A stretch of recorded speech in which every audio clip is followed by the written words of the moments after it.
Hi guys, I'm Steph. It's Friday. You know what that means? It is a first impression foundation. So today I will be testing out the Hourglass Vanish stick. If you saw my last video, I did a Sephora haul where I hauled this product. I said it would be coming up in a first impression foundation, and here it is.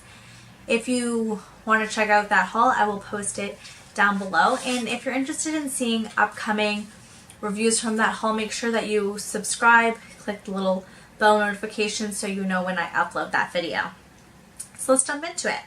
The Hourglass foundation stick, I'm sure a lot of you are familiar with it. It looks like this. It has a triangular shape. I will be testing out the shade Alabaster, which is actually not their fairest shade. There is a shade fairer than this, which is pretty exciting because even though I am quite fair, I know that there are people who are more fair than I am, so it's great that they have quite a variety of shades. They have 26 shades in this collection, and they claim it is good for every skin type, dry, oily, combination, sensitive. It claims to do it all. And just before I get into it, I just want to read you some information about it. So it is a long-wearing foundation stick with the coverage of a concealer, fluidity of a liquid, the weightlessness of a powder for invisible full coverage. That's their claim. And they say that within 1 week, 100% said product was fast and easy to use. 97% said an instant improvement in skin appearance. 97% reported product effectively covered redness and skin imperfections. 94% reported product blended seamlessly into their own skin. 94% also reported product effectively covered skin discoloration, pores, blemishes, and dark under eye circles. And 90% reported product effectively covered hyperpigmentation and darker spots. So I am super excited to see if this covers up the acne on my face. So usually when I do these videos, as is the case today, I don't use a primer. I just use the moisturizer from my normal skincare routine, as I don't want the primer to impact my thoughts on the foundation. And like I've now started to do, I won't be setting it with the setting powder nor spraying it the setting spray because I just want to see how it works on its own with my other products and how it lasts throughout the day. So usually when I test my foundations, I do one side with a makeup sponge and one side with a makeup brush. However, I do not think a stick foundation and a makeup sponge are going to be such a good combination, so I'm actually going to be trying two different brushes.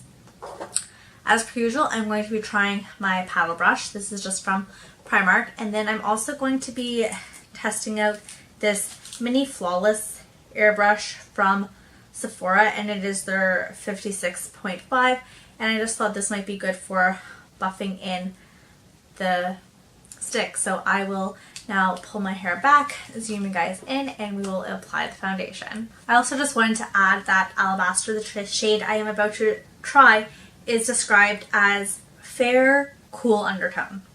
Just so you know. So to be honest, I'm not sure how much of this product to use. I've heard people say don't go in with a lot. I've heard people say it works better when you go in with a lot. So I will at least be trying it out now this way, and then when I try it again in the future, I'll try it with more product, and then I'll try it again with less product in the future. So when I do that roundup, when I've completed 10 foundation Fridays, I want to do a roundup of all the foundations I've tested to let you know how they worked in different conditions, such as with different powders and setting sprays and primers and that type of thing. So at that point, I will update you on it, but for now, we'll just see how much product I think is enough. I also forgot to mention how much product is in here. So just so you know, there is 7.2 grams, which is 0.25 ounces, and foundations usually have 1 fluid ounce. So probably not as much product as you would get in a liquid foundation, but maybe it goes further. I don't know. I've heard they go pretty fast. So let's finally get to the application.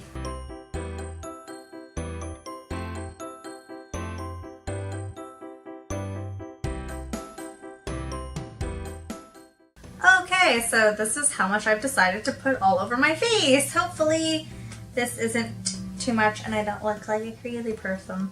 So I'm going to blend out this side with the paddle brush.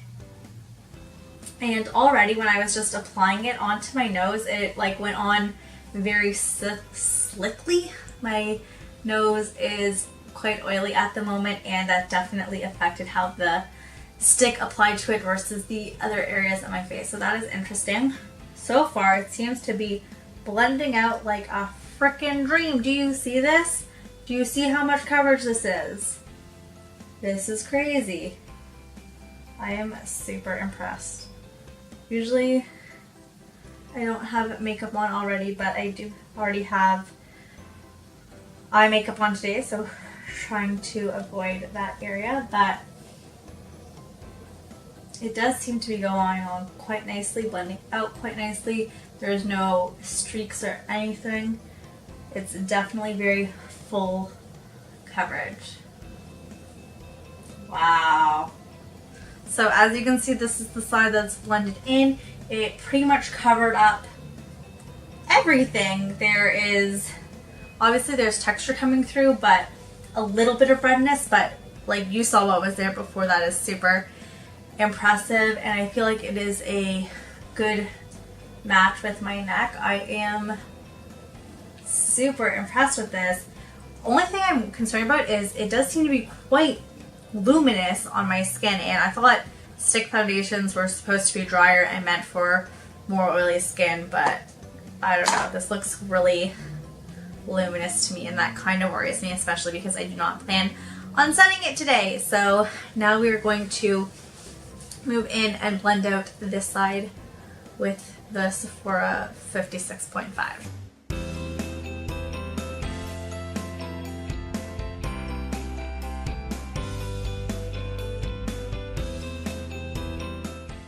Okay, so there it is blended out with the Sephora brush. I don't think it really changed the coverage of the foundation so much. I feel like I look very pale, but I did not like using this brush at all. It was way too flimsy. I definitely felt like I needed something sturdier, so maybe a more dense, not, because this is quite densely packed, but it is quite a narrow brush, so maybe something with a bit more width to it would be better, but I definitely preferred the paddle brush, and I think it blended out the foundation beautifully. So I'm just going to go over this side with the paddle brush. Okay, and there it is all blended out, and oh my gosh, can you say coverage? Because look here, you guys have seen this area a million times. You know that there's a lot of acne and acne scarring and discoloration there, and you cannot see any of it. It looks so flawless. Like, yes, I still have a bit of texture coming through, but I feel like that would happen no matter what. But the coverage, I am super impressed. This might be the most full coverage foundation I've ever worn, so I'm super happy about that.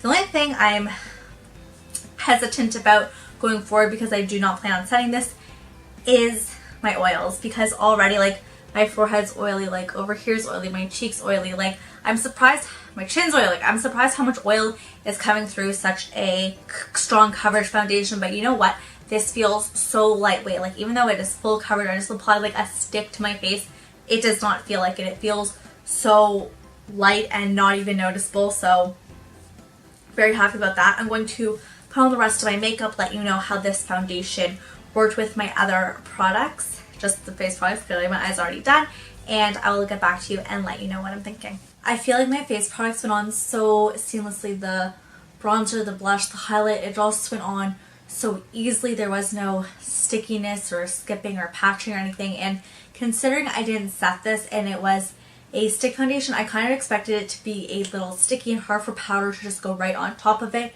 But I didn't have any issues with it at all. So I think if you're definitely someone with a drier skin type who doesn't want to add all that extra powder, this is a great stick foundation, because I didn't feel the need to set it before I went in with those other powders. So it's like you have to add one less layer of powder to your skin, and it does still bring some life to your skin. Like my skin doesn't look matte. It claims to be a satin finish, and I definitely think that to be true. Like my skin doesn't look flat. It looks like skin, just with a lot of coverage.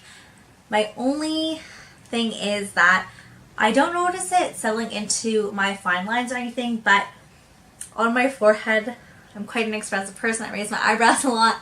I have a few fine lines, and I kind of notice it settling into there. But other than my forehead, everything seems to be doing great. Like I've said a few times, my only concern is the oiliness coming through. My chin already looks oily, my forehead looks oily. Like there is nothing keeping my oils at bay. So we will see if the oil really breaks down the foundation throughout the day, but other than that, it looks great. I'm excited to see how it wears. I hope it's long lasting. I think it claims to be about 12 hours of wear, so I won't be testing 12 hours, but I will be checking in with you guys at the end of the day to let you know how it wore, what are my thoughts on it at that point going forward. See you soon. So it is now the end of the day. I've been wearing this foundation for the better part of a full day, and as you can see, I am quite shiny in my forehead, cheeks, chin, but overall I would say like the coverage is still definitely there. The only thing I have to say is like on my chin, like the foundation is completely gone, all the red is coming through, but on my forehead, even though it's super oily, the foundation is still there, and even on my nose, foundation really tends not to stay, and I still see a little bit there. So these are all really great signs. I did kind of notice it caking up in my smile line region, so I definitely think using a powder to kind of set that better. And maybe I like to use pore filling primers in that area because I hope it kind of smooths out the region and things don't sink in as much. So when I test this foundation out again in the future, I'm definitely going to be testing it with a pore filling foundation, pore filling primer there, and setting with powder to see if that kind of helps with the sinking in. Like, it's not prominently sinking in, but it did seem to a bit, and you could see the cakiness. And I mentioned earlier, like, it's setting into my fine lines in my forehead, and I didn't find that got worse throughout the day, so it was kind of very much like what you see is what you get with this foundation. I found that besides it setting in here, like, I already knew it was going to be really here, like, I could see that right away. I saw it setting in here right away, so there were no real big surprises with this foundation, and overall I really liked it. I am still like super impressed with the coverage, and I think if you're looking for a full coverage foundation that's easy, this is definitely a great option. And like I said earlier, I think that for someone with dry skin, this is a very good stick foundation because it isn't too drying. It is actually very much a satin finish. So I just wanted to touch on the claims I talked about at the beginning of the video. It claims to be a long wearing foundation, check. Full coverage, or it says with the coverage of a concealer, check. Fluidity of a liquid, I guess, and weightlessness of a powder. It definitely does not feel very heavy, so far all those claims seem to be true. And then I talked about the consumer reports and what people said about that. So people said it was fast and easy to use. I agree with that. Instant improvement in skin appearance, like that coverage was incredible. I still like cannot get over it. I would say it definitely did cover most of my redness. I do feel like I had some spots in this region where the redness was still peeking through, so even though it covered up like my acne in this region and some of my scarring, I do still think some of the redness did shine through, so it's not like 100% like this is a mask. I think maybe using a concealer under or a color corrector of some sort would have helped with that coverage, but I wouldn't say it was like 100% flawless. Product blended seamlessly into the skin. I think so. I feel like it blended so well. It felt like it was really just going into the skin, not sitting on top. I really loved the finish of it and it going into my skin. Covered darks, hyperpigmentation, and dark spots. Yeah, I would agree with that. I have freckles and I can't see any of them right now, and like I said, I have some acne scarring and that's pretty much covered. So the only thing that really didn't get covered is the redness from my acne. So did not cover redness, but did cover dark spots. Again, overall, really enjoying this foundation, and I'm excited to test it out and give you an update in the future. Let me know below if you've tried this foundation and how did it work for you. I'd love to hear from you guys. Hope you're having a great day or night wherever you are. Bye.